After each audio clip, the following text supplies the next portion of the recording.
Même si aujourd'hui il est clairement finito, à son prime, DaBaby s'inscrivait clairement à la table des meilleurs de toute l'industrie.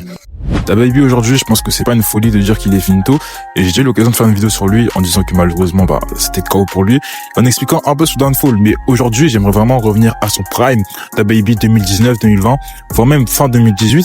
Il faut le dire, il a arraché tout. Il a vraiment cette capacité à offrir un rap très percutant, un rap super cru, qui pourtant ne cassait pas vraiment les codes, mais au niveau des adlibs, au niveau du flow, au niveau du rythme, c'était super fort. Il a même réussi à décrocher un feat avec J. Cole sur le projet Dreamville et à aller au tête-à-tête avec J. Cole, ce que très peu de rappeurs ont réussi à faire.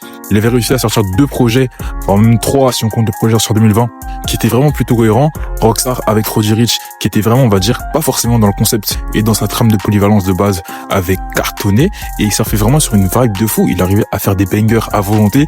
Bien sûr, les prods jouaient largement en sa faveur, mais il avait cette capacité-là à combiner les deux, prod qui tabasse et aussi un flow de fou malade. Et même si malheureusement ses déboires extra-musicales et ses propos ont fait qu'il a été totalement blacklisté dans l'industrie, à son prime, il faut le dire, c'était super fort.